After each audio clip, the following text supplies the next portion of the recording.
Baik Bapak Ibu yang lolos seleksi P3K tahun 2022, tiba saatnya nanti Bapak Ibu akan melakukan pemberkasan NIP P3K dengan mengisi daftar riwayat hidup di akun SSCSN Bapak Ibu masing-masing.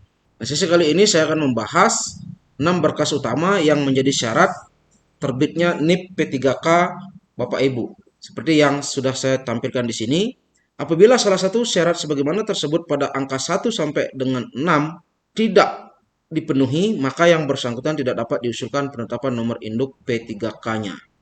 Nah, ini sudah ada peraturan yang mengatur Bapak Ibu, yaitu Peraturan Badan Kepegawaian Negara atau BKN nomor 1 tahun 2019 tentang petunjuk teknis pengadaan P3K. Oke, saya akan bahas satu persatu apa saja sih berkas-berkas tersebut. Nah, ini dia ya peraturan yang tadi saya tunjukkan. Ini judulnya.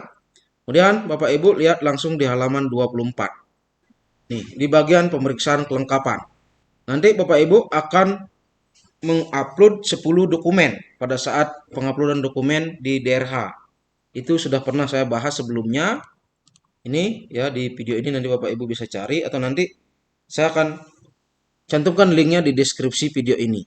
Nah, walaupun yang menjadi objek vital pemeriksaan itu adalah 6 dokumen, tetapi bukan berarti 4 dokumen lainnya itu Bapak Ibu bisa sepelekan ya, sama-sama penting. Nah, untuk yang 6 dokumen tersebut Bapak Ibu, ini ya yang di bagian B, yang pertama adalah keabsahan surat lamaran dengan ketentuan diisi sesuai dengan format yang telah ditentukan oleh panitia seleksi. Kemudian ditandatangani oleh peserta seleksi yang bersangkutan. Oke, untuk berkas fisiknya ya seperti ini Bapak Ibu yang saya sudah gunakan tahun 2021 kemarin. Nah, ini Bapak Ibu nanti dapatkan formatnya ketika sudah ada instruksi pemberkasan dari BKPSDM. Nah, ini nanti disediakan formatnya, Bapak Ibu tinggal mengisi identitas Bapak Ibu masing-masing. Dan ini nanti ditempel dengan materai Bapak Ibu dan ditandatangani, lalu di-scan dan di-upload. Nah, ini saya rasa Bapak Ibu tidak terlalu menjadi masalah ya, karena nanti formatnya akan disediakan. Yang penting sesuai dengan format yang diminta. Kemudian yang kedua Bapak Ibu, kesesuaian kualifikasi pendidikan atau ijazah yang digunakan untuk melamar. Nah, untuk yang poin nomor 2 ini, saya juga yakin Bapak Ibu tidak mengalami masalah serius. Ya, nanti Bapak Ibu tinggal mengupload kembali ijazah yang Bapak Ibu gunakan untuk melamar. Nah, kenapa ini tidak menjadi masalah? Karena Bapak Ibu kan sudah lolos seleksi, sekarang tinggal pemberkasan NIP. Di awal proses pembuatan akun, kemudian verifikasi untuk bisa lolos seleksi, ini kan sudah diverifikasi ijazahnya. Berarti sudah sesuai dengan ketentuan. Artinya ijazah Bapak Ibu sudah memenuhi syarat dan linear dengan formasi yang disediakan dan ketentuan-ketentuan lainnya. Saya rasa ini Bapak Ibu akan aman-aman saja. Kemudian yang berikutnya yang ketiga, kebenaran data dalam daftar riwayat hidup peserta seleksi yang bersangkutan dengan ketentuan paling kurang data yang telah ditulis sesuai dengan ijazah. Oke, perhatikan nanti sesuai dengan ijazah. Karena ini juga ada banyak pertanyaan, ijazah S1 berbeda dengan ijazah SD sampai SMA. Mungkin di tempat lahir, di tanggal lahir, nama orang tua, atau nama ayah, dan lain sebagainya. Nah, ini sudah saya bahas di sini Bapak Ibu. Ini kupas tuntas untuk pengisian DRH riwayat pendidikan ada. Ya, ini untuk yang membahas masalah pendidikan tentang data-data ijazah dan lain sebagainya. Kemudian tentang riwayat pekerjaan ada di sini, riwayat keluarga juga sudah saya bahas di sini. Nanti Bapak Ibu bisa cek di deskripsi video ini. Ini sudah lengkap dalam pengisian DRH nanti biar Bapak Ibu juga tidak bingung. Nah, DRH-nya nanti akan seperti ini. Ini adalah DRH untuk perorangan dan DRH untuk riwayat Bapak Ibu. Nah, Bapak Ibu yang penting di DRH perorangan ini data-data Bapak Ibu sudah benar. Kemudian untuk di data riwayat ini ada riwayat pendidikan, ada riwayat kursus, pekerjaan, dan seterusnya. Ini yang penting sudah sesuai dengan bukti dukung yang Bapak Ibu pegang sekarang. Nah, walaupun mungkin ada data yang berbeda-beda sedikit, itu tidak akan menjadi masalah. Atau juga yang diupload nanti kan 10 dokumen. Ya, karena di sini ada nanti bukti dukungnya berupa KK, ya berkasnya diambil dari KK, data-datanya itu. Sehingga walaupun berbeda-beda sedikit tidak akan terlalu menjadi masalah. Yang penting Bapak Ibu ya janganlah sengaja membuat-buat kesalahan misalnya. Nah, yang terakhir nanti Bapak Ibu di sini menempel materai dan menandatangan.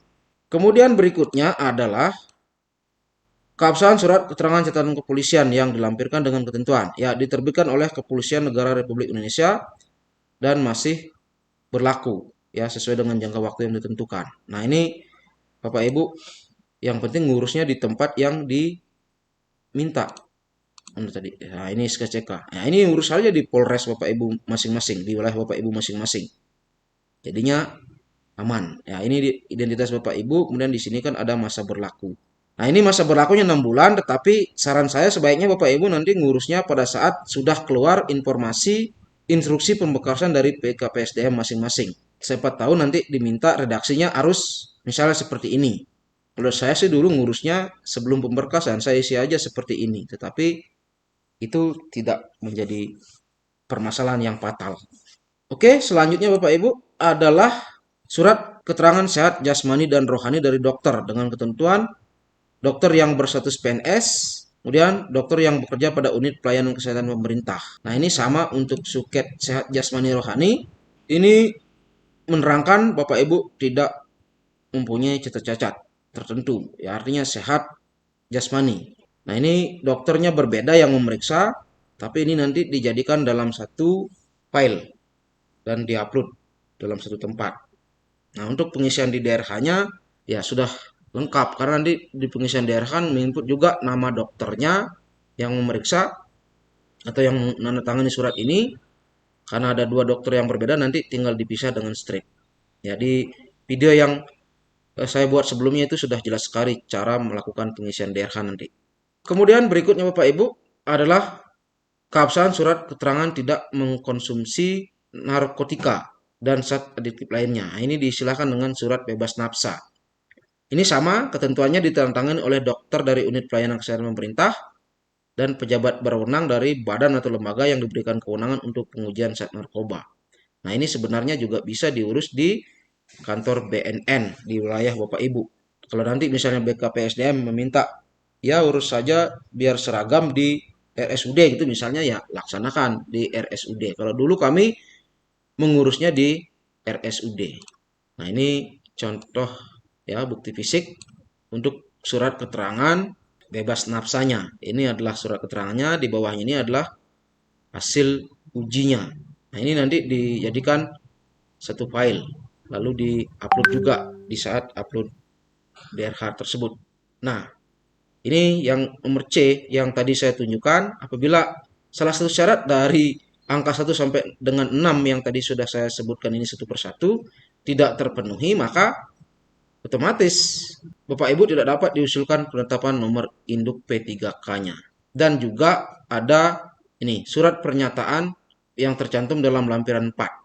Nah, surat pernyataan yang tercantum dalam lampiran 4 itu adalah surat pernyataan 5 poin. Ya, seperti ini Bapak Ibu. Ini formatnya juga sudah ada, nanti tinggal Bapak Ibu menyesuaikan dengan identitas masing-masing. Nah, ini yang menyatakan ya 1, 2, 3, 4, 5 sehingga disebut dengan surat pernyataan 5 poin. Nah, ini diisi materai. Nah, kemudian ini ada pemisahan berkas. Tapi Bapak Ibu sekali lagi jangan pemberkasan NIP P3K ini Bapak Ibu jadikan beban. Apakah nanti saya bisa dibatalkan dan lain sebagainya. Kalau salah ini, kurang itu.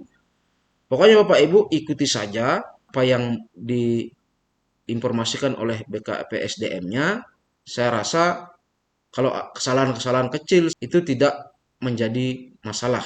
Nah, ini yang tadi, yang 1, 2, 3, 4, 5, 6-nya ini, kalau misalnya Bapak Ibu diminta untuk mengurus surat sehat jasmani rohani atau surat keterangan bebas nafsanya ini, dokternya harus PNS, ya dokter PNS. Jangan nanti membuat-buat kesalahan, ya yang penting dokter gitu misalnya. Ya, tidak sesuai ketentuan jadinya. Itu bisa jadi Bapak Ibu dianggap sengaja melakukan kesalahan karena tidak mengindahkan informasi atau pengumuman yang diberikan. Nah, ikuti saja ini, saya yakin pasti Bapak Ibu akan aman-aman saja, akan lancar-lancar saja. Kalau misalnya ada berkas Bapak Ibu yang belum lengkap, nah ini di bagian D ya. Bagian D nomor 2, kalau berkas lamarannya yang bahannya belum lengkap, nanti Bapak Ibu akan diminta melengkapi. Artinya diberikan batas waktu lagi untuk melengkapi bahan-bahan yang belum lengkap tersebut. Karena untuk pemberkasan NIP P3K ini, pengisian DRH ini akan pertama pertama itu akan diverifikasi dulu oleh BKD atau BKPSDM di kabupaten masing-masing. Nanti akan dicek. Kalau misalnya Bapak Ibu sudah lengkap berkasnya, tinggal bisa dilanjutkan maju ke pusat. Kalau kurang, nanti Bapak Ibu pasti akan dihubungi atau diinformasikan, sehingga Bapak Ibu tidak perlu terlalu khawatir yang berlebihan. Yang penting sekali lagi ikuti apa yang nanti menjadi instruksi atau info dari BKPSDM. Selamat Bapak Ibu, semoga segera bisa melakukan pemberkasan, segera terbit NIP P3K-nya. Sekian informasi ini, semoga bermanfaat. Terima kasih.